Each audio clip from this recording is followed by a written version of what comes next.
Hello, ladies and gentlemen. Is this thing started? What? Hello, ladies and gentlemen, and welcome to HOTFIX. What? Oh, I know what that is. McGee has them. Is that the... Hang on. Zoom in. Oh, no, let me... No, it's okay. It's been given away. That's a rawhide thing, isn't it? I could tell by the end. Yeah. Look at it. Massive rawhide bone. I don't think they can see it, actually. No, they can't see it. Move down a bit more. Yeah, there we go. Because you can't see it. That's a shame, because you've missed the amazing pose, ladies and gentlemen. Now she's just... nope, she's had enough. She's leaving. Well... Not interested. She's off. Right. So, disclaimer. Well, excuse. That's what I'm... It's not really a disclaimer. No guest this week. This is because I'm really busy. Some of you may know I'm involved in a secret project. Which isn't really secret, because I tweet about it all the time. Work it out for yourself. Building an evil lair in the side of a mountain. That is what I'm doing, and it's taking some time. It is, and it also means that we have to record things at crazy hours of the day, which means it's hard to get guests on. But it doesn't matter, because over there is Baby McGee, and that was Bingo. But there's Baby McGee. That was when McGee was a baby. It's quite. Given that I saw McGee today, that's like she's tiny in that. She's photo. still small, ridiculous. But I mean, yeah, she was only. Yeah, but baby. not that small. That's mental. Anyway, we were having a discussion because I said to Mr. Kirioth, I best turn off my MP3s because obviously I don't want copyrighted music being played all over HOTFIX, to which I laughed to myself and I'm like, MP3s, what year is this? And Mr. Kirioth said he's got an Apple iPod 80 gig monster, which yeah, actually I've still got an 80 gig iPod. It still works and everything, but as I said a minute ago, the only problem is I don't have any music. I've got Spotify, so it's like I've got 80 gigs worth of literally nothing, because the only thing I've got on there is stuff I got from iTunes, and I avoid iTunes as much as I are you like me? Because it's so dreadful. Are you like me, where like I've got this serious issue with actually paying for music on like iTunes or anything like that, because I pay for obviously Spotify and listen to it, but I don't feel the need to like own it. You know, like. Well, you don't really own it, do you? If it's for iTunes, isn't it in your iTunes account?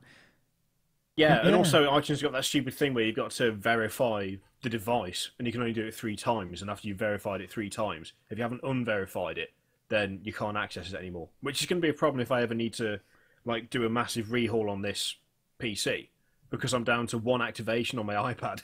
So that could be an issue. But I mean, I don't care anymore with music. It's like I don't buy it.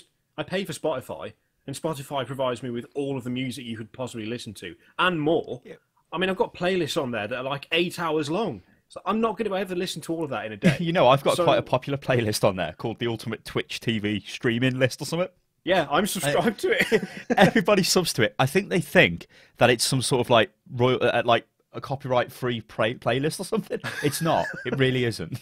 It's just like music for streaming that will get you stream muted. Yes, but it's awesome music. That's all you need to know. Yeah. So and the theme actually, Red Alert Spotify. I think there's like 3 Red Alert. There's Hell March, Hell March 2, and Hell March 3. Yeah. Which actually 3 I think's the best one, but you know. Yeah, it's all Big Frank. I prefer the I prefer the second one. I think the first one's a bit lacking. Yeah, the first one you can see how it developed. Anyway, ladies and gentlemen. Also, in another random bit of news, I know that Sony they've got a load of problems with their various divisions, like their phone divisions and all that crap, their mobile divisions. Yeah. They're bringing out a new MP3 player for audio files, and it's $1,000. That's not going to sell, is it? Oh dear. Anyway. You know what? Just before I realise this is like completely derailing HOTFIX, but can someone explain to me why there is no Android equivalent of just like an iPod Touch? Because there's the iPod Touch, which you can get email and Wi-Fi and you can get a Spotify app and all that shit for it. Why is there no like cheap ass device for Android that is just like an iPod Touch? There's no such thing. Either phones or nothing, and it's like, why? Look at this. I can't send you the link, Mr. Kirioth, because it'll ruin the... Oh, no, actually I can, because I'm not in the webcam mode. Hang on. I totally can. Oh, Lord. Let me read that. This. Let me just work out how to fix this back. There we go. All right, so this is their new Walkman. Look how much it is. High-resolution Walkman. $950. I mean, what's going on here? What? High-res audio. And the guy is like, what? And then it's like premium music. I mean, nobody's going to buy this. It's going to sell like 5 handsets to people who have got more money than anything. What, I mean, what the hell? This is why Sony are losing a load of money on everything, because it even looks terrible. Why is it so chunky? Why is it so chunky? What a bunch of mentals. Whose idea is this? Has it got gold in it? Powerful lows as pure as gold, and it's got like gold or something? Yeah, I think... Isn't gold supposed to be a dead good, like a conductor or something for, what is this? for sound? Or something? I don't know. But I will not be paying £1,000 for a fucking MP3 player. No, Where is the phone? It's just Android. Where is the phone function? What is it? Why? Why, Sony? If you could get something like that, but it was 50 quid, not 950 quid, that you could just put Spotify on, that would be brilliant. But there's no such thing. I do not like having to piss about plugging my phone into my car every time I get in. If I could just have like something that lives in the glove box, I would absolutely buy that. But no. Well, I've started going running, and it's really frustrating using my phone. I mean, my phone's really shit anyway. It's like a £50 Motorola something or other. But it's like it's a bit annoying. You need to get a gold phone, bloke. Gold. No, except it's just a case. So I need to get like a crappy MP3 player or something. Maybe I should just get a really crap phone and just... Oh, I don't know what I'm talking about. Anyway, ladies and gentlemen, welcome to HOTFIX. So what we're going to go over today is... well, we're obviously going to talk about Peter Molyneux. Yeah, probably for most of HOTFIX, but we'll see. Because there's some pretty funny stories off the back of him. I mean, especially the poor guy who... Scott... God. No, hang on, he's a Scott. He's not Scott. Brian Henderson. We will link the article in the it's bad, guys. in the description. It's honestly well worth a read. I mean, to be honest, the start of it's a bit shaky because the guy who wrote it on Eurogamer for some reason tried to introduce some sort of novel element where he's like, the figure of Brian was lonely and gaunt. I didn't understand that. We'll show that. I'll show that off, guys, when we get there. But I never understood that because that is weird. Yeah, no, that was I like, didn't what? see the point. It was a bit. Anyway, it was a bit let me carry with the introduction bits on you, bastard. So then we're going to go on to EA executives saying our games are too hard to learn, which yeah, and then Eurogamer have. Maybe they're too hard to learn because their idea of hot wiring a vehicle is just getting in it and driving off, and then what? Anyway, Eurogamer. That's something vindicated for all those people who are like, "Oh, you're bitching about Hotwire. There's other modes. Hotwire is the signature mode of the fucking game." That's what they've said. Doesn't it say that in this article? Not us. It says it in the article. They have stated that Hotwire is the signature mode. So when we're talking about how shit that mode is, don't then say, oh, well, it's not the only mode. You're right, it's not the only one. It's the one that they best feel represents the game. So, again... I'm just going to show you quickly. There you go, ladies and gentlemen. Look, it says Hotwire will be Battlefield Hardline signature mode. Great. And, yeah. And then Eurogamer have dropped review scores, which I guess we could talk about if we get there. But to begin with, yeah, Mr. Kirioth, if you'd like to explain to us, because you made quite the video on this, what the hell is going on with Godus, sir? Well, as you might remember, Godus was kickstarted successfully in, well, I believe, and I think I got this wrong in the video. I think, actually, it was 2012 it was kickstarted, which, I mean, that makes it somehow even worse than it already was. I'm just double checking this. I just searched December the 21st, 2012. Search for Godus Kickstarter and it autocorrect a fail in Google. Godus Kickstarter fail. Unfortunately, Kickstarter technically didn't fail. That was funded 21st of December 2012. We are now on I think I found it. The 12th of February. Shut up, dog. And in that time, they have done nothing. I think it's probably the fairest statement to make. 526,000 it made. Yeah. Yes. Yeah. I played it in 2013. I made a video way back then, which was, I believe, entitled Godus Awful, which, I was quite proud of that one. And at the time I said, there is no substance to this game whatsoever. Like, it's just a nothing game. You just click repeatedly. There's no real goals. There's no real progression. There's no real development. It's just very, very dull, and it's just a click fest. Now, in the course of making the video that I made, I played the game a little bit and found that somehow, in the space of 2 years, it's exactly the fucking same. Like, literally, it's exactly the same. And essentially what happened was Peter Molyneux did a Peter Molyneux, which was he came up with a million brilliant ideas and 1,000 features and was like, you're going to have this and that, and we're going to be able to do this, and you'll be able to do these amazing things. And his poor development team clearly sat there and went, Peter, shut the fuck up, Peter. But he paid no attention. He kept promising and over-promising, as he does, and never actually delivered. Not even on the pledges on the Kickstarter as well. I was about to say that, because I just found them, and it's like... So what I can see here, I mean, you can tell me which ones have obviously not hit. So I can see, it says, for 460 grand, 3 additional single-player and multiplayer game modes. All right, and then the next one is begin your own sect, and then the next one is some guy's going to write a story, which I know they haven't done any of these, but whatever. And then the next one is multiplayer co-op, with possession mode and first-person world crafting, and then the next one is a Linux version, which they hit. And I don't think they made, they never made the last one, which was an version. Let's add all of these together. So of those, there is no multiplayer. Okay. There is no ability to create your own sect. There is no persistent hub world. There, I believe, at the moment, there's no combat. At the moment, there's just no combat in the game. There's no possession, and Linux, they came out and just said, "Oh, sorry guys, but the game engine just isn't compatible with Linux, so we can't do that." What? So, I'm joking. Ladies and gentlemen, I was taking a drink and I choked. What?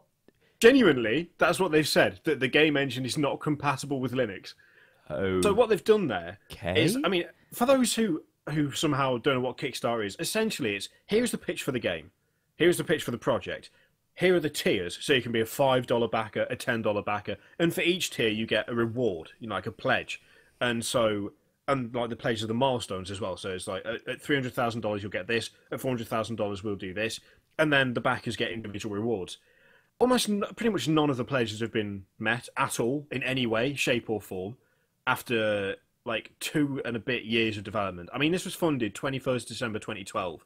We're in February of 2015, and what they're doing now is, well, what they did is Peter got bored, because Peter gets bored. Yeah, he does. Yeah. And he decided that Godus wasn't really what he wanted to be doing anymore, so he took pretty much all of 22 Cans, his studio, off the development of Godus and put them on the development of his new game called The Trail.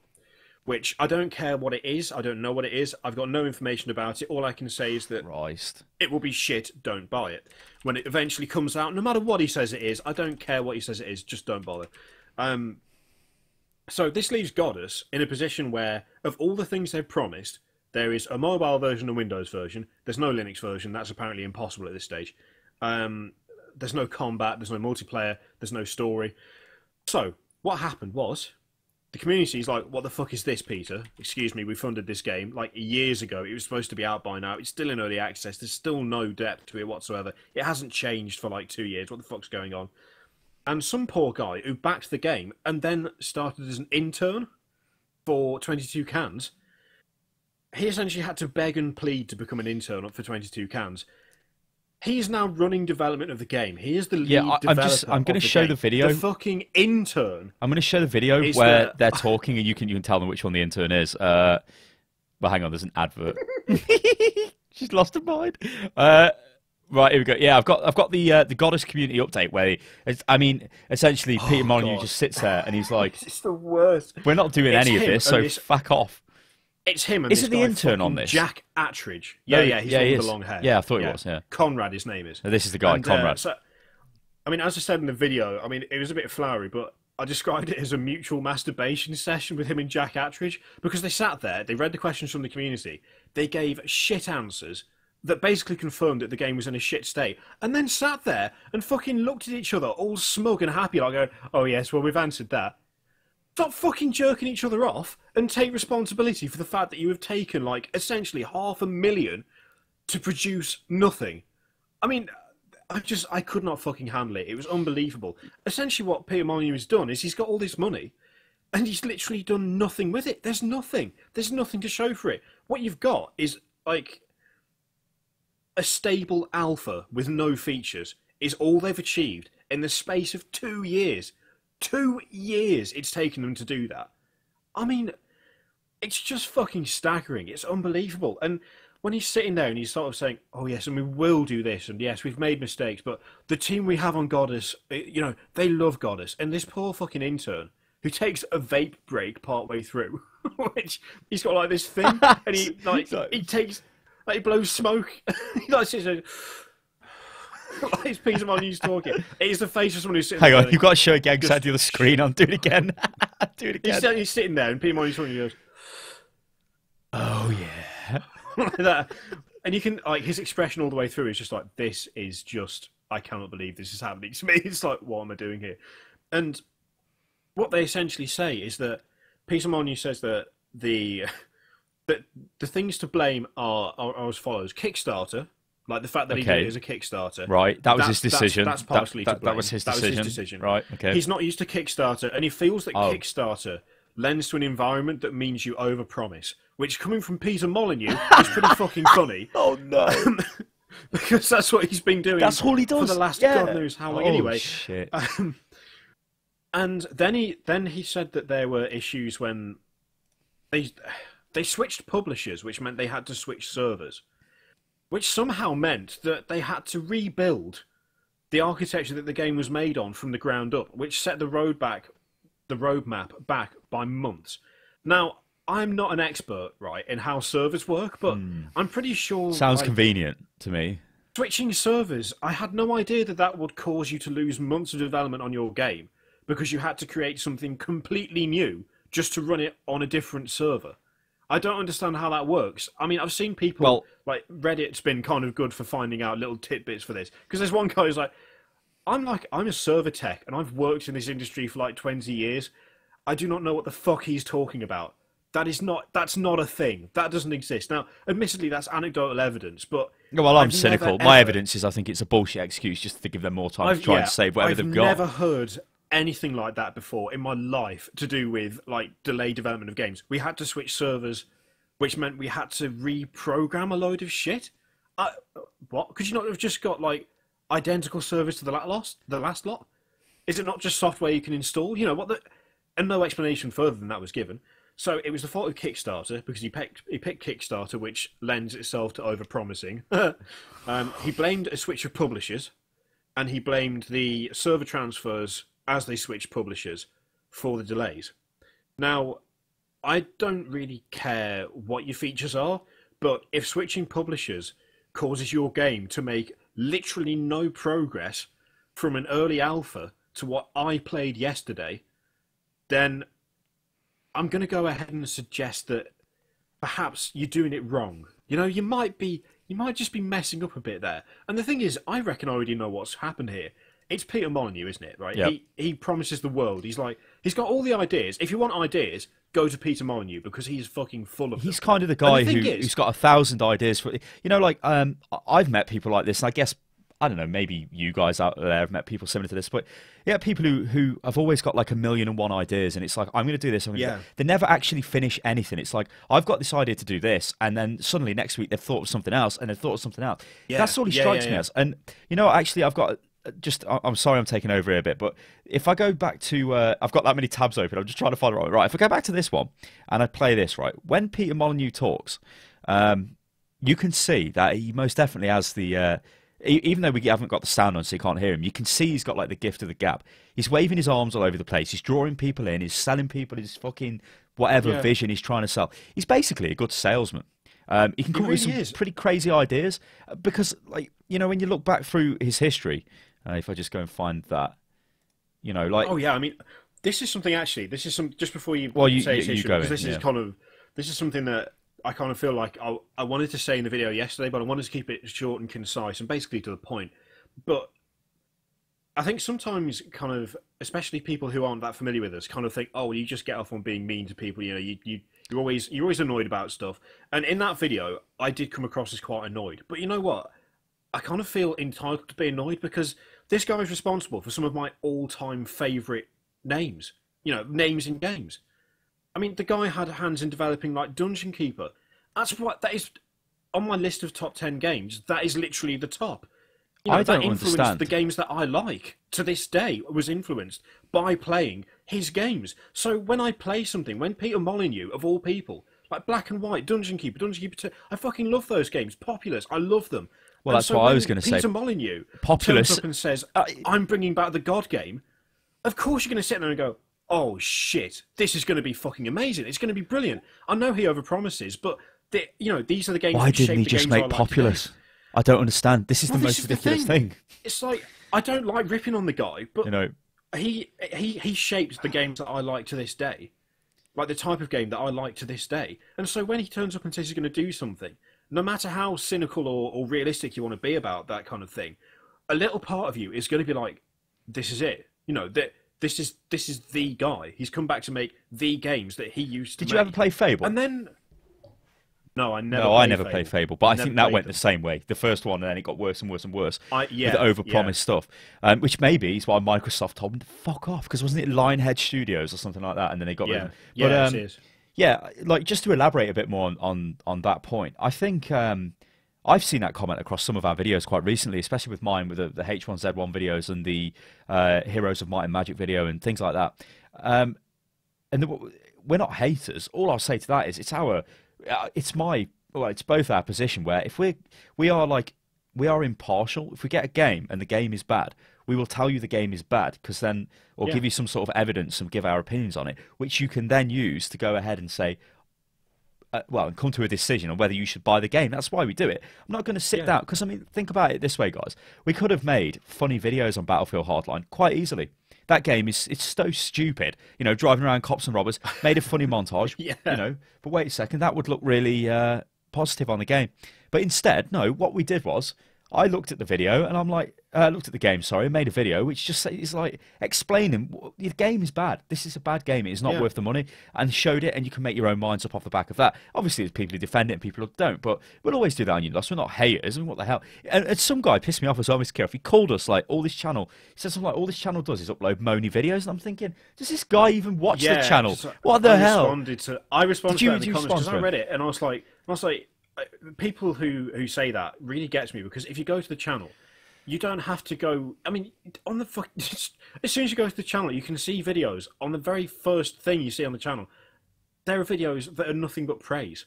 That of games that we love, and we're not doing repeated videos on like Naval Action because we hate the game. We're not doing a Let's Play series in Darkest Dungeon because we hate the game. I don't do a video every time there's an update for Mordheim because I hate the game. It's because we like the games, and we're so involved with the industry and with games in general that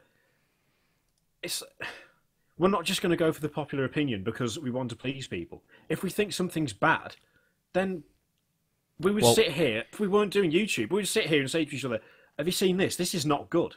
These are conversations that we will have anyway. Yeah, it's one of the reasons as well why we have got a Patreon as well, because it's patreon.com/UnitLost if you want to check it out. But the reason we set that up is to stop having to chase things for views, because like Kiri said, quite easily we could have just spammed Battlefield Hardline videos out, which are just cops and robbers, do some idiotic. It would have got loads of views, wouldn't it? We know it would have. There are things which would get loads of views. Sometimes, okay, you can say, well, Star, you made a video, got 100,000 views the other day for H1Z1. Okay, but that got lucky, but whatever. We're going off topic, but that's why we're a bit more independent than, let's say, most. Because I don't like being held by the bollocks by views, Mr. Kirioth, no.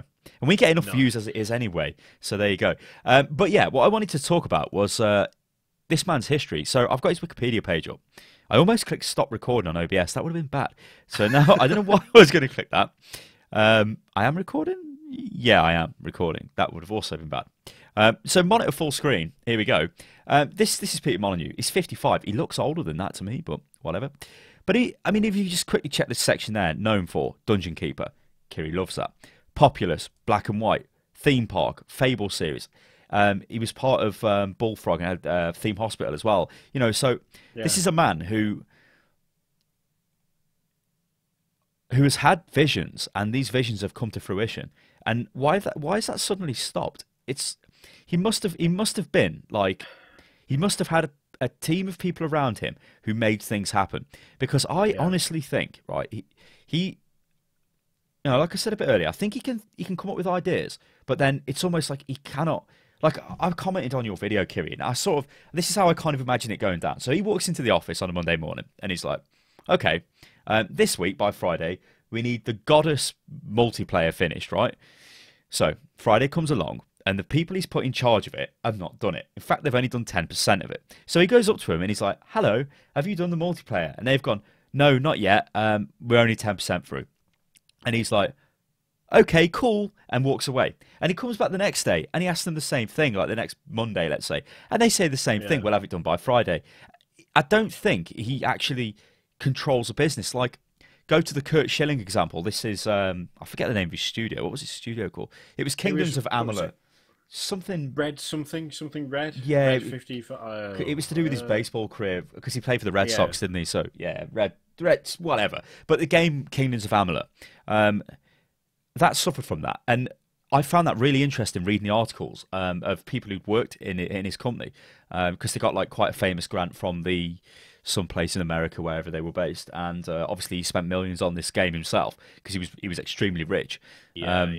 And they were saying, "We don't think this. He's too nice. He would let people off." And I think if this is the way I like to kind of imagine this would happen, but if I got £500,000 off Kickstarter to make a game, and I knew how to make a game, and I had people in place to make a game, and we could do it within that budget, which is kind of a small budget for a game anyway. But imagine, everything was okay, and I had people to do it. I would not say to Kiri, and like I wouldn't expect him to, be like this to me, but I wouldn't say, "Kiri, I want you to finish the artwork for the god Zeus." I know that's not in the game, but whatever. The god Zeus by Friday. And Kiri's like, "Sure," and he just does nothing all week. And I'm like, "Where the hell is it?" And then he's like, "I'll just do it next week." People take the piss. They do. You have to say, "Look, get this job done."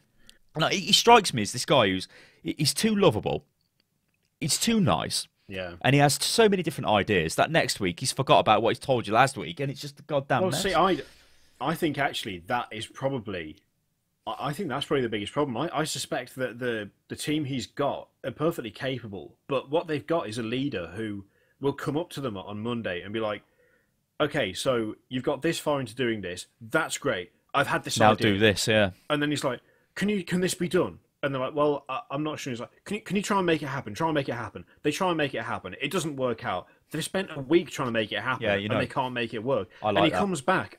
He comes back and he's like, "Oh, that's disappointing. That's. I mean, it's especially disappointing because he went out and said that he could do it before he went, and that's the other thing as well. I don't think he checks what's possible before. No, he's just. I think he opens. He has this.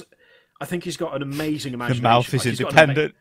Do this, do that. It's like he almost needs like a live action editor, someone to sit down next to him and go, "Well, that's a really good idea, and we will try it out, but there's a good chance it won't work." Whereas what he'll do is he'll sit there and say, "So we've been thinking about this, we've been talking about it, and we want this, this, and this. We want trees that grow in real time. We want this kind of thing. We want to be able to reshape this and build that and do that." And the development team is sat there, kind of listening to this, going, "Holy shit! I mean, what the hell? We're supposed to be doing combat. What is going on?" And then he comes in and he's like, "Hey, I've just announced this. Can we make it happen?" They work on it. It doesn't work. And he's like, "Okay, well, what about this?" And he gives them another idea, and they work on it. And you know why this is a vicious circle? Work. Well, there's two things why this is a vicious circle. Number one, he said in that video actually that they pay everybody who's working a salary. So if you're an employee of a company, that's fine. Who do you take orders from? The boss. And who is the boss? This crazy bastard who just has a million ideas. And like Kiri just explained, if the boss, like if I was, let's say for some reason I want to be an absolute dickhead to Kiri. So I go, "Kiri, make me a video on this." And then as I know he's like halfway through it, I just turn up and go, "No, I want you to make a video on this instead." And he's like, "Oh, fuck." So he carries on and he starts on a new video. Yeah. Well, that would be fine because I'd be paying him to do it. Or the same as if he come up to me and said, "Sty, go and make this video." And I was started on it. But if he's still paying me an hourly rate, I don't care. I'm going to do the work because he's the boss and he's told me what to do. And I think that's probably what happened again because with nobody to rail him in, I think he needs he's come up with some brilliant ideas and he's been involved in some like legendary games. He must have good ideas, right? I know he's like off the cuff and he's a bit fucking mad and whatever, but he needs somebody to just say no or yes, we'll do that. He cannot be a boss. I don't think he can be the big man, the man who sits there and he's like, "This is what we're doing." I think he's too creative. Not only does he, I think not only does he lack the control required to actually run a studio, but he lacks the self-control required to not basically flood himself with feature creep, because that's what it is. It's like that's something that people are saying Star Citizen is starting to suffer from. The fact that it's got so many modules, and they keep saying, oh, well, now I made this much, we'll add this much in. Well, that's like what Peter Molyneux does. But Peter Molyneux doesn't wait until he's got like fucking 50 billion or however much Star Citizen's going to end up with. You know, it's like he has an idea, and then he goes, oh, we can totally do this, it'd be brilliant. But then by the next week, if the idea hasn't worked, it doesn't matter because he's already had another idea.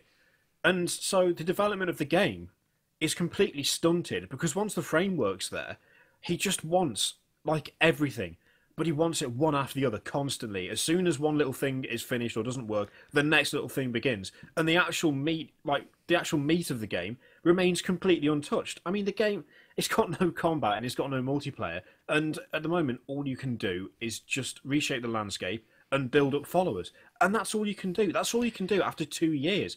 And it's just because I think every time they've come to try and get some work done, he's turned up and he's gone, guys, check this out. And they've listened, they've gone, okay, that sounds good, but we really ought to. Oh, can we not see if this works? Let's see if it works. Let's see if it works. And it's just that over and over again.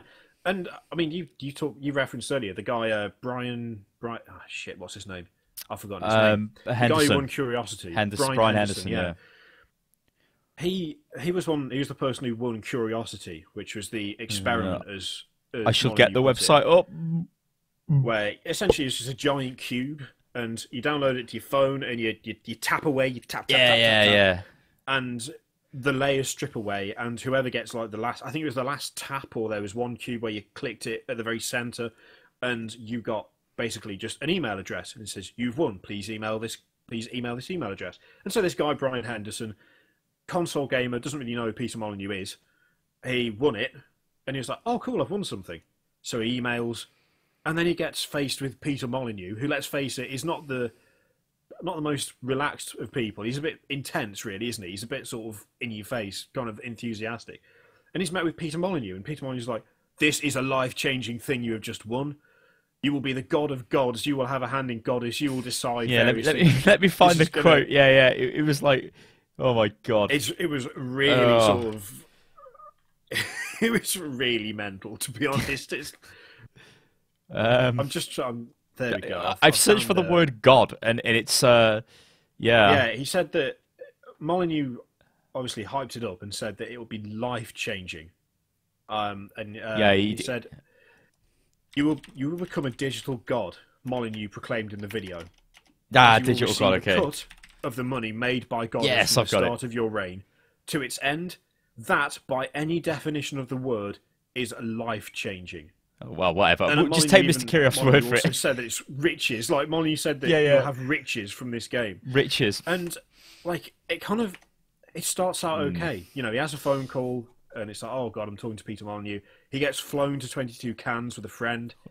They sit him down. They get him to play I'll link to the article, guys, so you guys can read it in detail. It's quite big. Although they sit him down to play Godus, and he feels like he's kind of being pressured into it, so he plays it for 3 hours. Oh, and there was that quote as well where somebody was like, it was really strange because they're just like these because he brought his mate along, didn't he? Because he's still like at high school at this time. Well, I think he was 18. Yeah, well, so he's like college or whatever, whatever. He was in some sort of education. Obviously shy because he's never been in a workplace before or anything like that. And the kid was like, they sat down and played Godus for 3 hours, and he was like, I was bored after half an hour or something. But I just felt like, okay, is this all they've got planned for me? But somebody in the office actually said, like, there's a quote in the article where they say, it was a bit awkward. Like, the kid was just sitting there in the corner, sort of thing. Like, it's almost like they had nothing.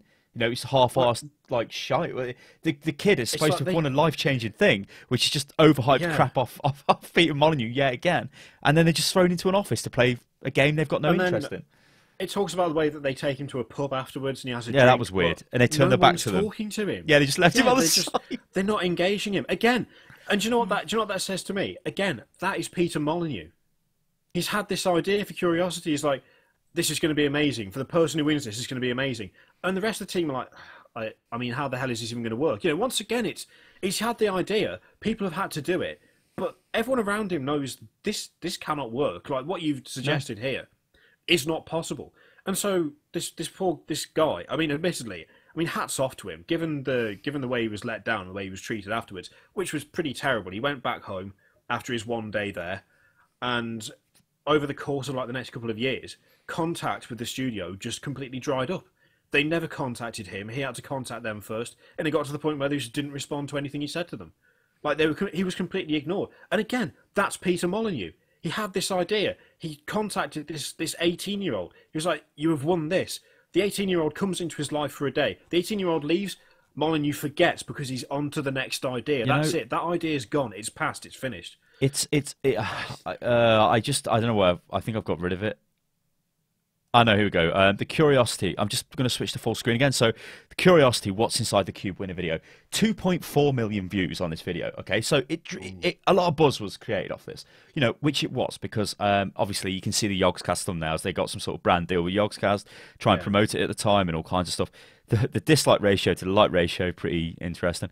But a lot of buzz was created off the back of this. Now, in the end, Curiosity was a big cube. You clicked on it, and every time you clicked on it, well, for want of a better word, like a pixel came off it, and you just kept clicking to reveal it until whoever clicked the last one, and then that was the person who would win this amazing prize, which nobody knew what it was until, like, we just explained what it was. It was you get a 1%. Well, this is what it turned out to be: 1% of all of the revenue Godus made. Right, so you become a digital when it god. was released as well. When it was released, it doesn't apply to early. No.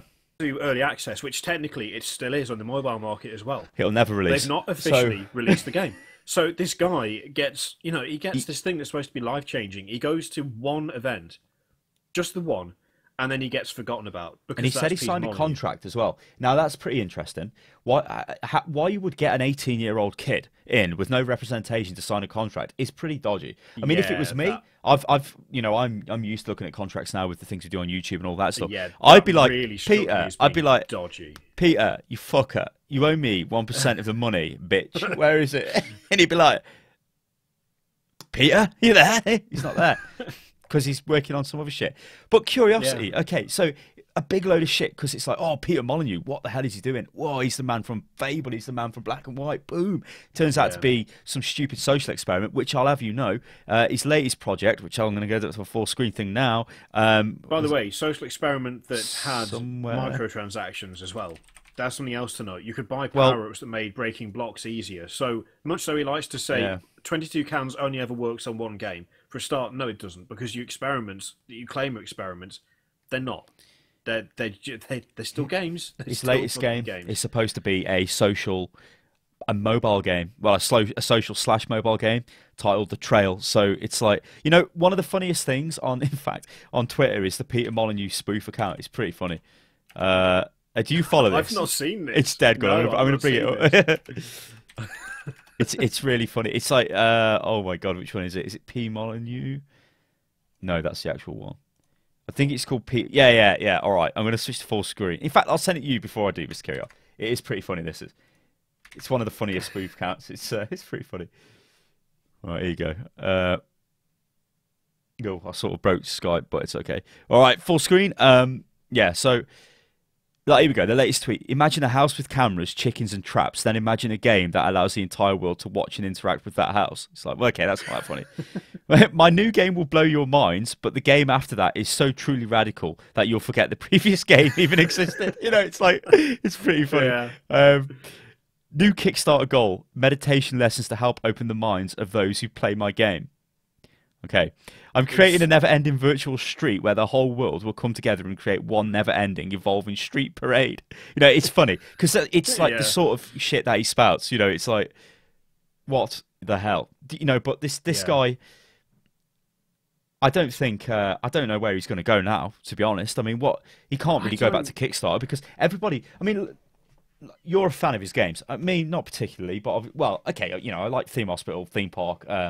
I never really played Black and White. I never really played Dungeon Keeper either. But I'm aware where it started. The overpromising started in Black and White. I mean, the age that I was and the amount of gaming that I did actually at that point, I didn't really know anything other than that it was the guy. Oh, I'm not following this guy. What the hell? Look at this. I must have unfollowed him. So it's like, for me, it was just. I was following him. Oh, I recognise that name. He's the one he worked on Dungeon Keeper and Populous. So it was like Black and White. And I like the concept for the game anyway. I really like those games, but he can't do anything. He can't. No. And I almost feel like someone needs to prevent it from happening, because when it comes to stuff like this, no one has won here. There are no winners in this situation. The people who backed Godus, they've lost because they were promised a God game by Peter Molyneux of all people, and they got nothing. They got nothing after years of work. They basically got fobbed off. They got a project that he has now abandoned and left in the hands of 4 people to complete development on a game that's supposed to be on mobile and PC. It's just not going to happen. It's never going to. No. It's never going to be completed. And he's lost because, well, who the fuck is going to trust him now? This has got to be one of the worst cases of Kickstarter abuse I think I've ever seen. I mean, it's pretty high up there. This is a big name. Again, I mean, honestly, this kind of feels very reminiscent of a certain YouTube channel that we did a hotfix on a while back with Yog Ventures. It's a big name, promising big things. Something to do, something that they are known for. Which I guess comes back... Well, I suppose, again, that's a good example, because, I mean, those guys have no experience of producing games, and maybe Molyneux doesn't either. Maybe he's just the man who... I mean, I don't know. Is he a programmer or whatever? I don't know, but he must have some experience in that. But if he's just a man who comes up with ideas, it's like he has had some good ideas in the past and worked with obviously much better teams. Well, that's not fair, really, because maybe his team he's got at the moment is good. But as we say, if he's the boss and he's telling them what to do... It's literally impossible to tell whether the team he's got is good, because at the moment the team he's got only answer to one person, and that's him. And he is not in a position to make... he is damaged. Oh. He's definitely damaged. He's a laughing stock, basically. I think he's a waste of time, basically, now. I don't know where he's getting the money from for whatever his next game is, but most likely it'll be some really low-budget social mobile thing. Like, it says it's social mobile, but like filled with microtransactions, some shit to try and make money. I don't know. But he is this figure. He is this name who's like this big legendary game designer name that almost anyone who knows anything about games really know about this guy. And it's like, it would be the same as like, I don't know, who could we compare him to? It's probably not even a fair comparison. But if you said somebody like, again, I'm kind of struggling to think of somebody who's like on this level, really, considering the games that have been, obviously you've got big names at places like Blizzard and stuff like that, but I don't know, like I just think he's now going to struggle a lot to get money. He ain't going to be able to kick. That was the name. Grim Fandango Man. Schaefer? Yes, Grim Fandango Man. I would call him that. Grim Fandango, great game. What was it? Space Base Bag of Shit or whatever it's called. Not even we're not making it no more because we ain't got enough money. Because we didn't ask for enough. But yeah, thanks, bye. No. Again, I think he's the same. His company, they've been doing a lot of re-releases, haven't they? Like Grim Fandango just came out again. Yeah. I think that's how they're trying to survive. Because they, but whatever. But he's not as bad as Molyneux. Molyneux's worse. And I think. The thing is, I can't. Oh, it's so bad. I mean, this man is an OBE. This man, he's got the Order of the British Empire. He's not some fucking dribbler who's just rolled in off the street. This is the problem that I have. He's not some idiot that's just turned up and has created hype and taken people along for a ride off the back of nothing. He's fucking legendary in this industry. And the problem that I have is that I cannot reconcile the person that we see sitting there complaining about the fact that he shouldn't have done Kickstarter and it made him overpromise and how the game will take months and months and months to complete, but it's down to 4 people working on it and everyone else is working on something new.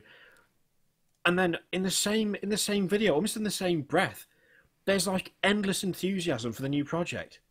It's like, this one's failed, this one's done, I'm abandoning this, it's not working, it didn't work, we fucked up, I got it wrong, but check out this new thing we've got. It's going to be really good. It's going to be really amazing. It's like it works once. The naivety is just astonishing. Does that even work, Mr. Kirioth? Like anybody watching that, like fuck off, mate. That's like that to me was pretty close to fucking insulting. To be perfectly honest, it is insulting because it would be like me and you. Like let's say we had a YouTube channel that was shit. We don't. We've got an amazing YouTube channel, but let's say it was shit, and then we're like, Oh no, hell! Just go make a video and throw it on the channel now. Hey guys, unit loss isn't working out. We've got a new channel. Oh my god, here we go. We're gonna start doing this, and we throw you to that channel, which does something totally different, and then we do it again, and then we do it again. You're just gonna ignore. You're just gonna leave. You ain't gonna follow us no more.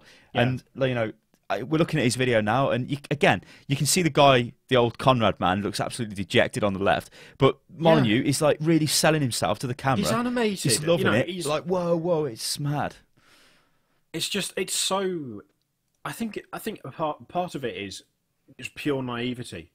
I think he feels like I don't think anyone's actually sat down and said, Peter, have you actually looked at what this has done to your name? Like, do you have any idea? I don't think he cares. Yeah, I just don't think he cares. He's just like. I don't even think it's down to the fact that he doesn't care. I think he's just oblivious. Like, I think if he stepped onto this world, he's like really flippant, isn't he? Yeah. He's just like, yeah. If he lived a day on Earth for more than and actually checked out what people are saying about him, the problems people have got, instead of just being like, okay, well we got this wrong, but trust me, guys, the next one would be great. Then he might realise that he's a legendary figure whose name now is synonymous with basically not delivering. You don't want to be that guy. It's laughable, isn't it? You only got to look at Twitter, haven't you, for that? Everybody's like, oh my god, he's overpromised again. Everybody. I mean, he has to be able to see that. He's on Twitter himself. And he seems to think as well that his enthusiasm for new projects somehow makes up for a lack of completion on other projects. Like, we got Godus sent to us. Like, we sent out for it. It was like, can we have a key for Godus? Now, when he sat there and said that Godus was down to a staff of 4, that essentially the intern was being made lead developer, that he's not done anything with the pledges for Kickstarter, that there's no combat, there's no multiplayer, they've achieved literally nothing with the game, but he's moving on to work on this new project called The Trail, which is going to be fantastic. I didn't even pay for the fucking game, and I still felt insulted by that. Yeah. Because I was like, so let me get this straight. The people who funded your vision they're just literally just sentient wallets. They just throw you money. You do what you like with it, and then if it doesn't work, you just go and move on.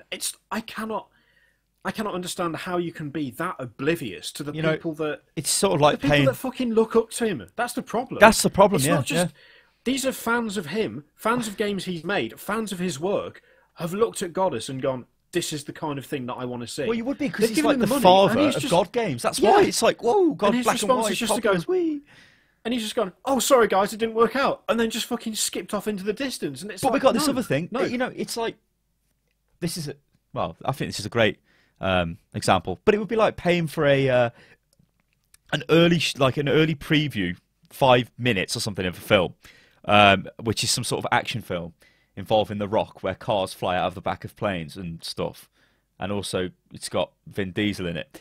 That might actually be a film. In fact, it is. It's the latest Need for Speed. But whatever. You pay for that, and you go in and you see it, and you're like, cool, right? But you've kind of paid for like the whole product. But then when you get to the product after it's released, it's like a rom-com. You're like, what is this? This is not what I paid for. You would be angry. It's a 15-minute long rom-com with one of the characters from the trailer, and that's it. And it's just like, it was a shit example.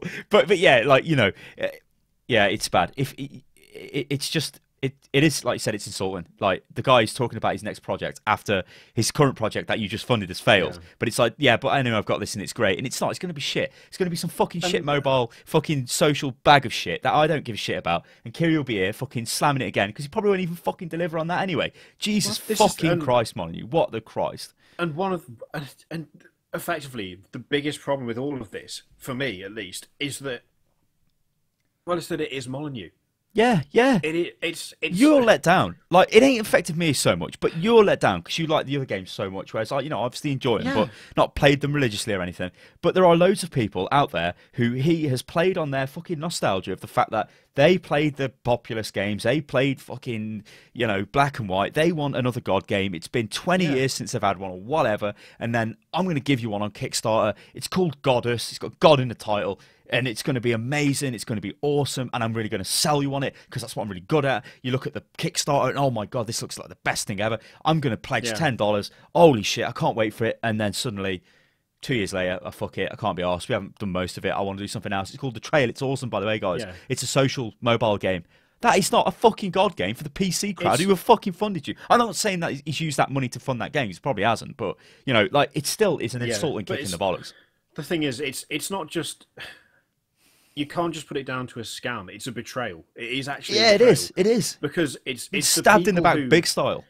The people who love his games are the ones who have funded this, and in response, they haven't just got like they haven't just not received the product, but they've also basically just been swept off, just swept away. It's like, well, you know, what you want is irrelevant to me, even though you are the people that made this thing possible. Literally, if it wasn't for the people who backed Godus, there would be no Godus. So to then go to those people and say, well, thanks for all the pledges, thanks for all the money, but yeah, the game didn't work out, I'll see you later. And I mean, I know he's apologised, but I cannot take the apology of someone seriously when in the same fucking video where he's supposed to be apologising for a lack of progress, for letting everyone down, he attempts to sell his new product. I can't accept that apology because that just stinks of bullshit. You cannot say, I'm sorry that I took your money and then didn't deliver, but I'm working on something new. Do you want to check it out? I just got to the vape bit on the video where it's like, oh my God. It's really good. It's really well timed as well because like that Molyneux's like smiling at the thing and the guy's like. He's so sick of his shit. He's so sick. Here it comes, guys. I mean, honestly, here it comes. Here it comes. Here it comes. Here it comes. Here it comes. Here it comes. Look, he looks across. He's inhaling. He blows it out. Oh yeah. It's just in that video. Basically, everyone who backed Godus is Conrad, the guy with the hair. That's how everyone watching that video felt. Angry, let down, disappointed, and you just wanted Molyneux to shut the fuck up and because go he was away. not making it better. Yeah. He was not giving you any. He talked for 17 minutes, and there is still no explanation. There is still no reasonable explanation as to why the game has failed. He's and a guy. That's terrible. It is funny, really. If you read the body language, it's so obvious. It's just like, fucking hell, mate. Again, I've got to listen to this again. Holy shit! Yeah. You know what? We should get this. You know what we should do? We should download this and just do fucking comedy voices. I'll be Molyneux, you be Conrad. Oh yeah, well, fucking hell. Anyway, fuck this shit. I'm bored of talking about it. It's doing my head in. Godus, bag of bolts. Peter Molyneux, a fucking nobody anymore, which is a shame because he was a big man. Just don't support him, and maybe he'll go away. Oh, but he won't. He'll be back. We can hope. Oh we my can God. hope. Okay, so the next thing we're going to jump onto is this rather interesting bit of information, which is from GameSpot. It says, hang on, what are you trying to show something? Dog update. Oh, hello. She almost looks as big as McGee when she curls up. No, that's about right. Yeah, there we go. All right, so back to full screen. So, all right. So, EA exec, our games are too hard to learn. Plus, Shadow of Mordor director says he thinks we'll see more and more games with RPG systems in the future. Right, that was a bit random. But anyway, tonight at the DICE Summit in Las Vegas, so this is like the big electronic thing where all developers get together and whatever. Electronic Arts Chief Executive Officer Richard Hillerman spoke about how video games today are often too hard to learn for new players. Our games are actually still too hard to learn.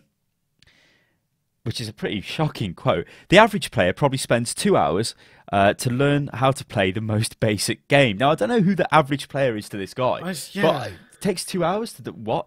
Anyway, and asking for 2 hours of somebody's time for most of our customers behind their normal family lives to find blah, blah, blah. Basically, he's saying that 2 hours to learn a game is too long, and most people take 2 hours to actually fundamentally understand the game to be able to play it. Again, I'm not sure who he's talking about here, unless it's. I really do not know. You know, I mean, this, you know what? This whole statement is just bizarre. It's just mental. It wouldn't even take like, I don't know, somebody who doesn't even know how. It wouldn't even take my mother, right, 2 hours to learn how to play Counter-Strike. She'd be shit. But it wouldn't take her 2 hours to learn out. To learn that WAS and D is the that's the movement. Left mouse button fires, R reloads the gun, and the mouse aims. You know, what are these complex games EA are making? They're not making any complex games. It's crazy, Mr. Kirioth. Anyway, as well, you got a quote you want to read? Well, you just I'm just showing the article. He talks about this as though somehow this is like kind of almost like an ongoing problem that's always been an issue, and somehow it's been ignored. But the statement in and of itself is stupid. It takes too long to learn how to play. The way that most games are structured these days, you are constantly learning how to play. Because as you go along, you get new weapons, or you get new mission types, or you get new armor, or new abilities. Surely the tutorial's shit, and it's the fault of the game. 2 hours, though. I mean... Well, I mean, it's like, how can someone say that a game takes too long to learn and it's 2 hours just to learn how to play? I'm sorry, but most of the games I play, especially RPG-type games, or even you could argue things like Battlefield, the more you play it, the more you unlock. You get more abilities, more skills, more armor, more weapons, more different ways of doing stuff. You're learning how to play the game from the second you put the fucking disc in or install it, depending on how you play your console games. Because I'm assuming he's talked about console stuff. I'm just guessing. Well, this is where's he getting the metrics from? Like, EA have got games across every platform. It's like where? Yeah. You know, I don't know. It's really weird to me that, like, is this worrying though, Miss Kirioth? Like, you use let's use Dragon Age, but as an example, the recent one. So it still used the system. Well, it still used the tried and tested, here's a fucking marker, go over there and do the quest thing, didn't it? Yeah. Like Skyrim uses, which I don't like. Morrowind didn't use it, which was good. Like, when you see statements like this, where people who are like the movers and shakers in the industry think their games are still too hard to play, they're obviously going to put pressure on their development teams to make their games easier, which in turn means more dumbing down of games, and that is not a good thing. Yeah. You know, I take you back. I'm going to take you back in the time warp, ladies and gentlemen, to 2005. Well, late 2004, 2005. So, World of Warcraft launched. Oh my God, this game was obliterated by the EverQuest community laid into this. Now, if you weren't part of the EverQuest community, you won't know. Most people are probably like, well, I've played WoW, it's my first MMO. Like Kiri, he played WoW, his first MMO, really enjoyed it. You know, I enjoyed playing it as well. But at the time, it was like, this is absolutely fucking stupid. It's stupidly easy. The game is just gives you everything on a plate. It's, you know, and I'm talking about vanilla WoW, but it, you know, really was compared to EverQuest at the time and EverQuest 2. Really easy games, dumbed down. Nobody likes it. Everybody slates into it. But now, you know, I look at myself and there's no way on earth I could play EverQuest again. I could play WoW again, though. WoW's got easier, you could say. There's a load of, like, quality of life changes in that game. But, you know, is that necessarily the same as somebody like the EA guy saying, well, we think our games are still too hard. So what's going to happen with the next Mass Effect game? Where's that going? You know, what else does this impact? It doesn't just impact stupid mechanics like the, you know, the follow the glowy path or whatever, you know, to get here and go there, which actually EverQuest 2 had, but that was for a different thing. But you know, you see things like dialogue. Will that become more simplistic? Choices, do they become way more simplistic in RPG games? Like really simplistic. I'm talking to the fact where it's like any old cabbage can read this. You know, is this forcing, like? But again, does this matter, right? Because you've got people out there like Paradox Interactive. They make games. They go on about this all the time, but they make hardcore games for hardcore gamers. What they really make is insanely complex grand strategy games for people who like grand strategy games, but for some reason they call them like hardcore games, whatever, I don't know. But that is a game that is inherently complex and always will be complex. So maybe the person... I guess I can use myself as an example here. Like, I'm sort of borderline. It annoys me when a game's too easy. Sometimes I don't mind playing a game that's easy and hold your hand, because it's quite relaxing to a point. But then sometimes I'd like to play a really complicated game. You know, I like to play things like Endless Legend. I guess you could put Civ 5, it's fairly complicated, into that as well. You know, I'm somebody who could potentially maybe play EVE Online. Somebody who would maybe get into a Paradox game. But for EA to say they're just going to make their games easier does make me kind of think, well, I'm going away from EA rapidly. I'm not saying that I was in EA to begin with, but I mean, I don't really, the whole like having hate towards a publisher just for the sake of it. I've never really, like, I think I've grown out of that. Like, I don't get, if EA gave me a great game and it really was a good game. You know, a lot of people went on about Dragon Age Inquisition was a great game.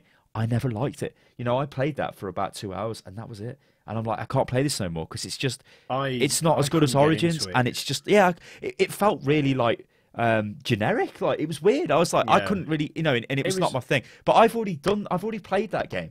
The people who have not played that game, have not played Origins or anything like that. That's their first taste, and they're loving it, and that's why it won so many Game of the Year awards, really. Yeah, but for me, I had that weird thing where I couldn't find. I mean, apart from some dodgy camera issues and occasional quests that irritated me, I really enjoyed it, but it just didn't grab me as much as Origins ever did. And I think that the main issue I've got with this whole statement is that it's way too generic, and it doesn't apply to any one franchise, any one genre, any one style. It's like I refuse to believe that, for instance, Battlefield is too difficult for people to learn.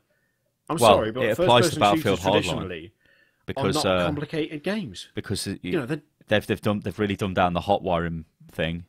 But it's like I cannot understand someone who'd say, "Oh well, yeah, I mean, I played Battlefield for 2 hours and I still don't know how it works." So I'm sorry, but you pick up a gun, you shoot someone. I mean, it's not fucking rocket science, is it? And but then if you can't apply it to RPGs, because the nature of RPGs is they get bigger and more complex as they go on. Yeah. You can't apply it to racing games because a racing game is just a racing game. It's the fucking same every time. If you played one racing game, you'll be able to play any other racing game that isn't a simulator. And simulators are their own thing anyway. They're designed to be hard. I just don't understand, like, what genre can they possibly be talking about that they have an active hand in making? Because it's just, I mean, the only ones who can think like Grand Strategy and RTS, really. And even then, if you're playing a Grand Strategy game, you're going to be expecting something fucking complicated. So, I mean, he does say, well, he does say here, he does say, right, our games are actually still too hard to learn, right? And it's too hard for new players to learn. Now, I don't know what the definition of a new player is. Like I said, I don't think if I got anybody with, let's say average intelligence and sat them down and said, here's a game, they would work out how to play the game fairly fast, because games are not that complicated. Like you said, Mr. Kirioth, the only things that are really complicated, like super complicated, would be like if you just threw somebody into EVE Online and we're like, there you go, they'd be like, what the fuck? Or it is Europa Universalis 4, get on, mate. It'd be like, shit. It would take you a long time. You'd have to do a lot of research outside of the game to actually understand the game, and that's because the games are so goddamn complicated. But it is really baffling to me. I just don't know where this 2-hour figure has come from. Because I'm really struggling to think of a game that is an EA published game that would take, like, I'm trying to put myself in the boots of somebody who has not got any gaming experience at all. But, like you said, all the Battlefield games, very simplistic. You point and kill, jump in a tank, whatever. It's not, you would understand the game really quick. You would understand that it's a fight between 32 players or 64 players, and you need to capture points on the map because it's quite obvious, or you need to do some other kind of objective. It's not like hidden. It doesn't take 2 hours to work out. Dragon Age, well, that's on rails basically for the first God knows how long. So the first hour is a tutorial that tells you how the game works, and from that point on, it's exactly the same principles. Now it does get more complicated as you go on because it's an RPG. So, I mean, it's like, how deep do you want to go with this? Games, that doesn't even apply. It's just it's such a blanket statement and such a random arbitrary amount of time. It's like, where do you get this information from? What does it apply to? It doesn't say anything about either of those things, and that's what it just makes it a bit meaningless. And then what does learn? What is learned to him though? Like you said. Take StarCraft as an example. You could play that for 20,000 hours and you wouldn't fucking understand every bloody... you've seen how long the Korean professionals play for. You'd have no idea. Like, the games that are so intricate like that. Even Hearthstone as well. You would have to play that for hundreds of hours to understand, patterns in decks and things like that. So obviously that takes hundreds of hours to learn. I've played that for about 80 hours. I ain't got a fucking clue what's going on now. I hardly ever play it. I think it was last season. League of Legends, for example. Last season I played it for literally a day and was it rank 15 I got in the end before the season reset? I don't know shit about the game. I just made a deck that looked interesting and played it, and it worked. Well, would you say that I have learned I can play... I mean, that's the most basic game. Constructing a deck that is effective is not quite basic, but it's like, I could have also just researched something online. I could have said, give me a hunter deck. Give me a basic hunter deck. Made the hunter deck, played the game. There we go. I've learned to play the most basic game. But I think the EA bloke's got a problem with that. He's got a problem with external... I'm kind of making an assumption here, but a problem with actually going outside of the game and looking at it because he wants the game to... He's got a problem for two... It's stupid. It's even when we're discussing it and I'm listening to us, it just sounds so stupid. It doesn't make any sense, does it? But it's worrying because it means that EA... It's a non-statement. Well, yeah, they're going to make dumber games, really. But how dumber can they get? That's the thing. I don't. Without him actually specifying what he even means, I don't understand how they'd even apply that kind of philosophy to their games. Also, actually, what is this? How have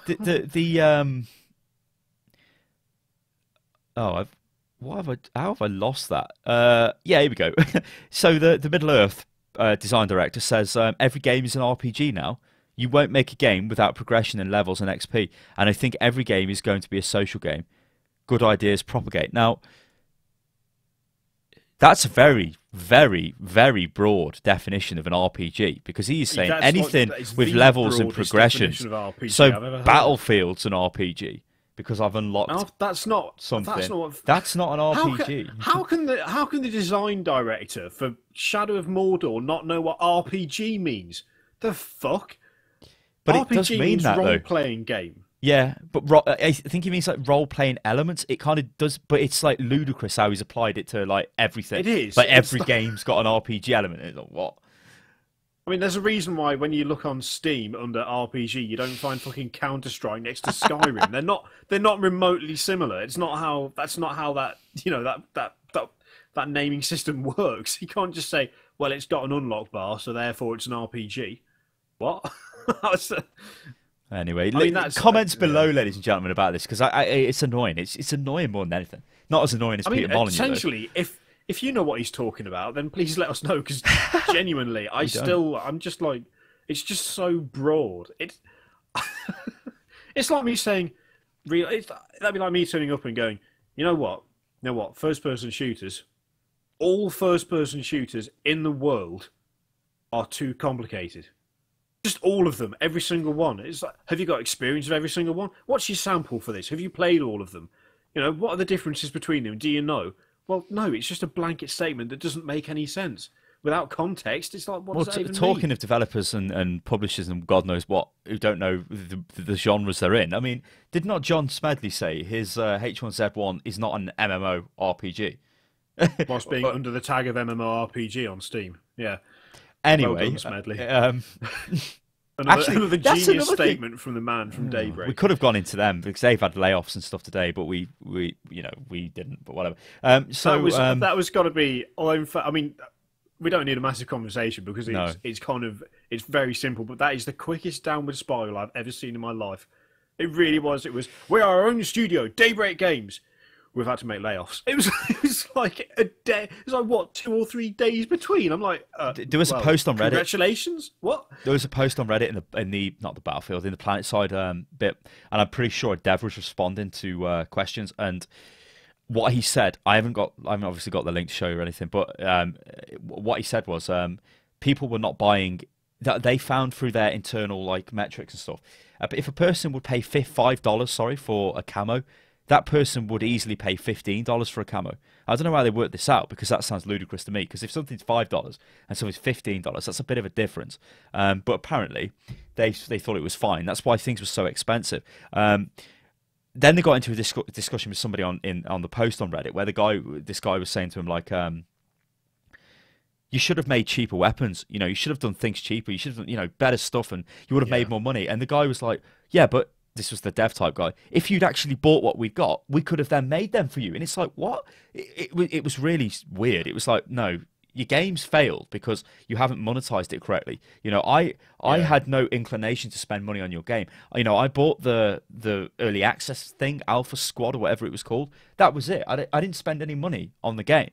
I got given a bulk of station cash with that, and that was it. So I guess you could say, well, I kind of bought the game, but I didn't then support the game. And these games require support, because unless people were paying for the subscription, which didn't really give you that much, I don't think, in terms of benefits, all of the other microtransaction stuff was a bit weird. So, of course, this obviously does result in layoffs eventually. This is where Daybreak are now, and Daybreak makes me laugh because it's the name of a really shit morning show with Adrian Charles on in the UK. Yeah. And he's a hell of a bastard. It totally collapsed. It was really shit. Daybreak in the UK. It was bad. So there's an omen for Daybreak Games. It's a weird name as well. Sounds like some vampire shit, but whatever. Yeah, so the last thing we've got is, I'm going to get to full screen for this. It is Eurogamer doing away with review scores. And this is getting kind of common now. And it's pretty funny because, I mean, you don't really need to... Well, I'll just quickly show you what they're going to replace the review scores with: a recommended, an essential, or an avoid thing, which I think is easier for people to kind of understand if they want to go down that path.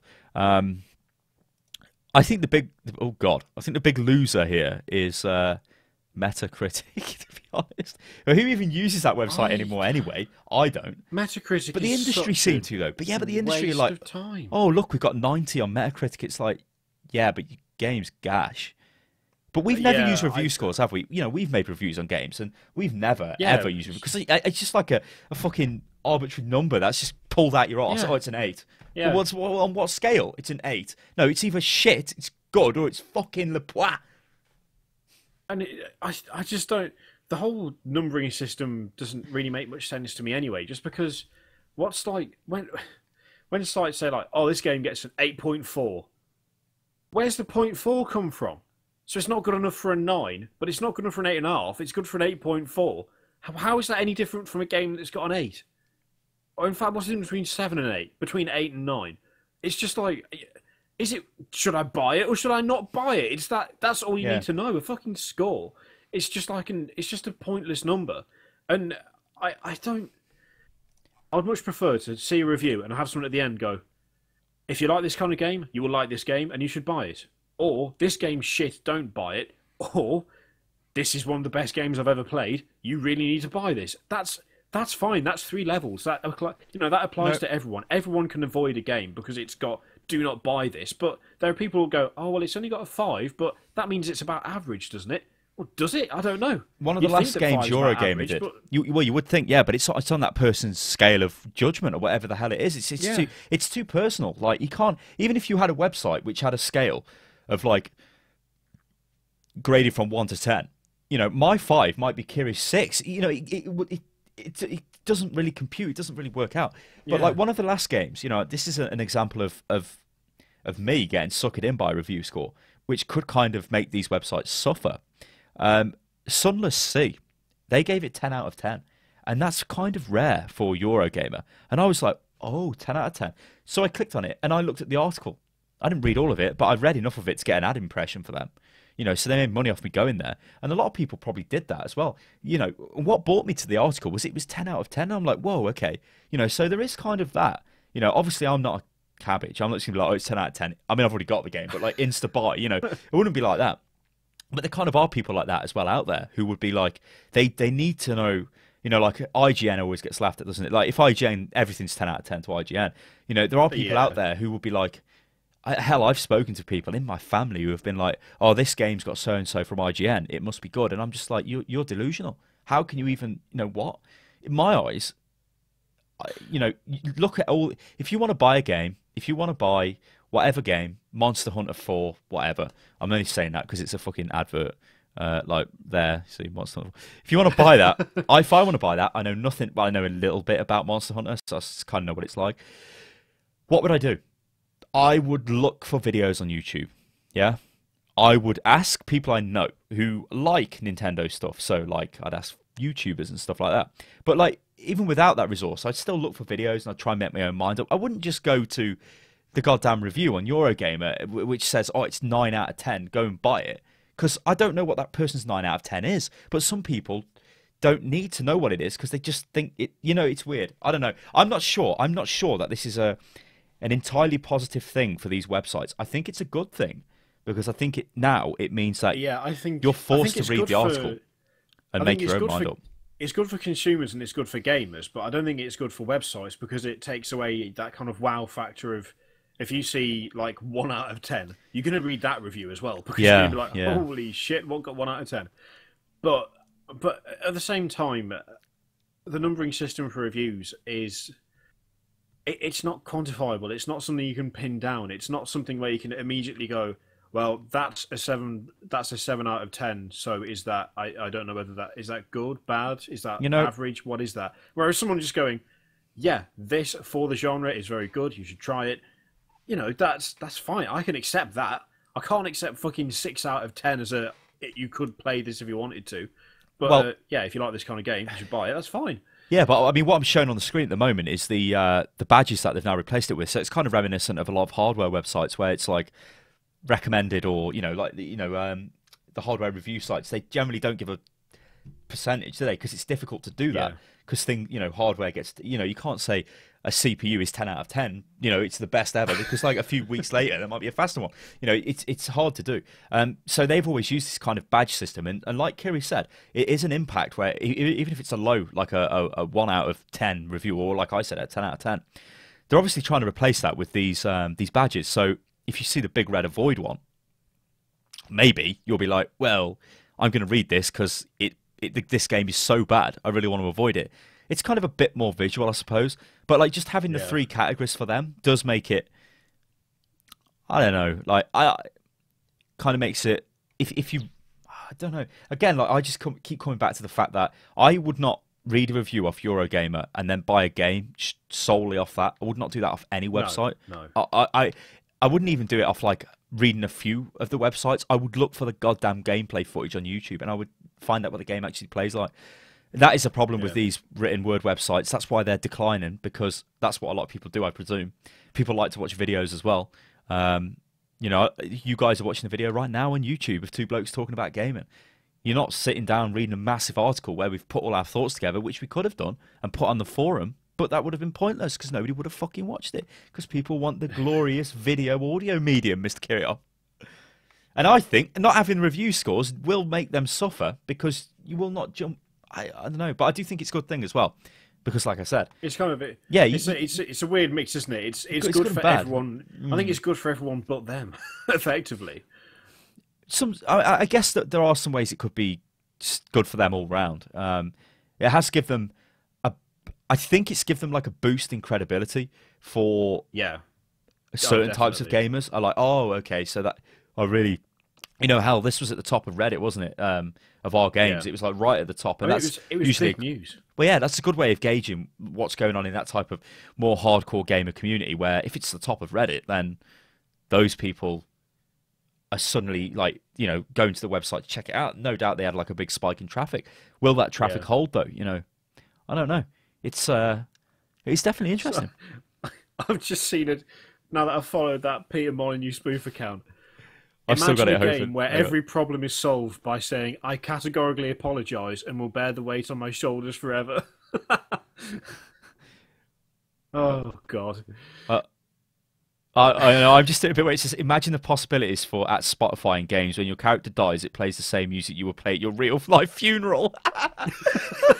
It's so good. This is what the hell. You can literally just pick anyone and read it. Imagine Milo sitting next to you during a long bus ride as he dishes out quests. I don't understand what that's about, so I'll just carry on. It's probably some Zelda character. I don't know. Maybe it's Milo. Who knows? But why are games made to be completed in our lifetime? Imagine a game that asks your player to pass it down to younger generations to complete. It's totally. But I can imagine him thinking of this. Imagine a microphone that detects baby cat dog sounds in the home and translates them into words spoken by NPCs in an adventure game. Well, given that, that's just that's funny, because he talked about the fact that in Fable he killed an NPC and it upset him because the NPC was so lifelike and you were supposed to be able to believe they were real people. And everyone played the game and went, "Oh, look, it's an NPC." It was like so completely just not what he said it would be. Listen to this one. Imagine an FPS where your hair can overgrow and obstruct your view. You have to go get your hair cut. Holy shit. It is funny. I mean, do follow it. I don't know why I wasn't following it. I'm sure I was. Well, I am now anyway. So yeah, ladies and gentlemen, I think we're going to bring HOTFIX to a close. Again, bit of an apology for no guest, because we've had to record this at a crazy time. We did have a guest lined up, but when I turn up and I'm like, holy shit, unfortunately, I can no longer do it at the time we agreed. Can you do it now? And they're like, I'm not here, and so no. Then we're left in the shit. But it's okay, because Baby McGee bailed us out. Have you got any last famous words of insight, Mr. Kirioth? In fact, what have you been doing this week, Mr. Kirioth, so far? We haven't really discussed that. You know what? It feels like, sounds bad, but it feels like I've not been playing that much. I think largely because I've been mostly playing Darkest Dungeons again. Darkest Dungeon, even. Well, we're playing Naval Action as well, haven't we? Yeah, and Naval Action. They stole my surprise! Yeah, yeah, but we get privateers now. I had it for one fucking day, and they stole it from me with the fucking update. It's a pie. They'll be like this, wouldn't they? It's a pie. I was cooking when you sent me that message over Skype, and I was like, "What the fuck is this? God damn it!" And Kat was with me because I audibly went, "Oh, what?" And she went, "What's wrong?" Like, they stole the surprise. And she went, "What?" But then I explained it to her. She was suitably upset for me. She was like, "How long did you have it?" I was like, "A day." She called bullshit, bloke. She called bullshit, which it was bullshit. I also played a bit more Mordheim. I had a game on. I've not played that yet. I'm sure I've got a copy of it, but I've not played it. Yeah, you have. I got slammed. I got absolutely slivered. I had a series of unfortunate rolls, and my Sisters of Sigmar, 4 of them died in turn 2, and then I lost. And I was like, oh, I got killed by rat bastards, bloke. The little Skaven boys. Well, there's actually a new 40k game, isn't there? The Skaven, like, Left 4 Dead style thing. Yeah, Vermintide. Vermintide, yeah, which is, I think, it's one of the books, isn't it? The End Time books. Yeah. Don't the vermin come to kill everyone? It's weird. I don't really, I don't really like fantasy. Like, I don't know, like, it's weird. Like, I just prefer 40k. It seems to be getting very steampunk, I've noticed. The latest releases for like the Skaven and stuff. Going a bit war machiney. Well, yeah, there's these giant rat ogre things that have got like crazy test tubes and what looks like essentially power armor on, and massive Gatling cannons on their arms. And I'm like, I looked at it and I was like, is this 40k? No, it's fantasy. What? Why have they got like a massive gun? Well, then again, bloke, the Imperial Guard have got World War II tanks, like some 38,000 years after World War II took place. Because they were the best tanks. I love the Imperial Guard tanks. I especially love the super heavies, like the Baneblade and the Malkador and Macarius tanks off Forge World. But every single one of them. And what's the bloody the Space Marine one? The big one. Oh shit! Is it the Spartan? No, I want to say it's not Sicarius. It's the Fellblade. It's Fellblade, isn't it? Fellblade. Solid. And in fact, the Land Raider Proteus and Armoured Proteus, where they've got the open tracks all the way around, all of those vehicles look like, if you turn on Yesterday or the History Channel or the Discovery Channel at about 1 a.m, there's like, the Nazis failed experiments, and they all look like those mental tanks that they tried to come up with. The Nazis failed experiments. What the fuck are you watching? There's all kinds of shit. There's Forbidden History. I watched an episode of that last week. That was funny. They were claiming that Jesus was part of the Illuminati, which was. Have you seen this stuff with Hitler and the occult? It's like he's after he's got all this. Yeah. But yeah, to me, all the Imperial Guard stuff, the super heavy stuff, looks like when Germany was getting desperate, and it was like, well, if we make this tank 100 times bigger and stick 18 guns on it, it'll probably work. Isn't it the Maus or something? Maus tank. It's a massive tank. Yeah, I got a picture of it. Like... I don't know whether this is real. Oh, it must be. There's blokes on it. I mean, look at this. I mean, what is that? Like, there's guys on it. I'll send it. I'll send it to you, Mr. Kirioth. There's guys on it. I can see it. Yeah, can you see like sitting on it? The fuck? Yeah. The thing is, if you look at that, and I'll send you a linky link. Because this is exactly what I mean. So you've got the Maus up there. You've got the Maus. That's what the Maus looks like. Now, I put it to you, sir. I put it to you. What does that look like? Hang on. Yes.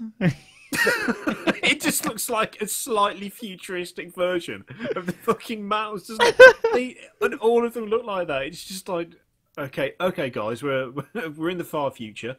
All we seem to have is templates from World War II, so we'll just make do. It'll be fine. You've got laser rifles, but we're still using massive battle cannons on our tanks. But don't worry, it makes perfect sense.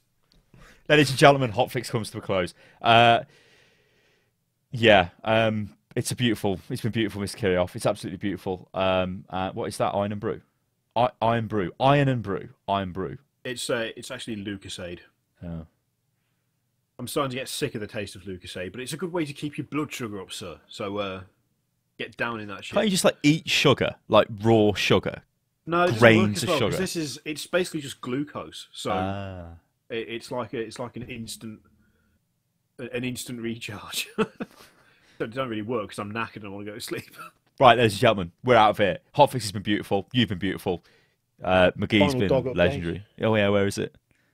Oh, it's stretching like, hey, any chance? Hello. Hello. Up you come. The headset's coming out. Bingo. Oh. I love the fact it's called Bingo. It's so cheesy. Bingo. What's it doing? Hello. Just it's being dopey. Oi. Bingo. Oh, hello. Hey. You what? You what, mate? Bingo. Bingo. Bingo. Dopey. It's being dopey. Come here, sit down. There you go. Look at that. Look at the camera. Look at the camera. Yeah, there you go. It'd be funny if it attacks you, just like rips your throat out live on camera. That'd be beautiful. No, it's not. It's not my cat. Yeah, I know that thing. Jesus Christ. He was a legend. Right, this turned into drivel, so we're leaving Mr. Kirioth. It is the end of Hotfix. Yeah. Goodbye, ladies and gentlemen. We'll catch you on the next one. Toodaloo.